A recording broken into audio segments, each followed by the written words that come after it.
Have you ever given a speech that was so bad that you thought to yourself, I will never do this again?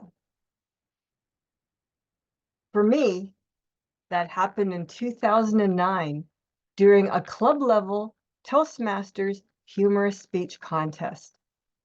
I delivered a speech called My Life's 3 Most Embarrassing Moments, and I thought it was fantastic.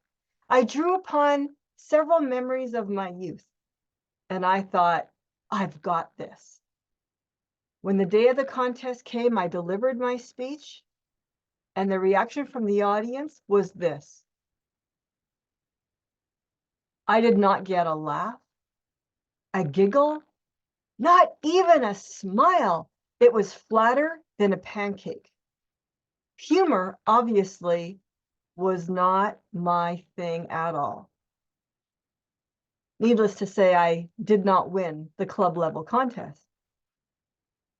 Fast forward to 2017, I was doing a Toastmasters project.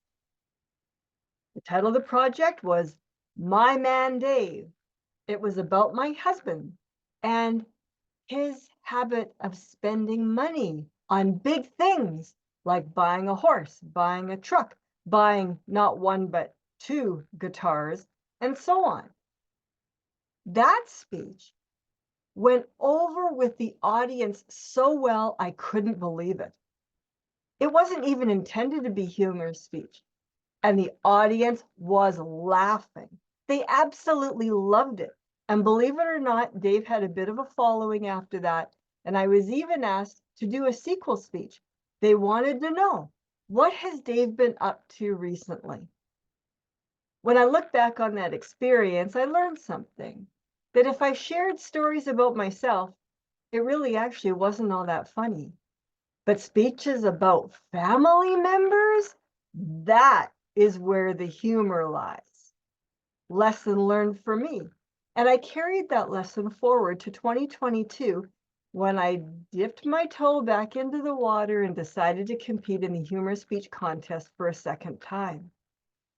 At that point, I was working with a coach, and I pulled out the My Man Dave speech. We worked on it. We spent time revising it and crafting it. And I made it into a brand new speech, still about Dave and his spending habits. Really used the humor of Dave in that speech. From 2009, when I couldn't even crack a smile with the audience, talking about myself, that speech with Dave took me all the way to the district contest. Coaching made the difference. There's 2 lessons to be learned from this. Number 1, as I mentioned already, it's not always so funny if we talk about ourselves, but family members are a great source of humor for audiences.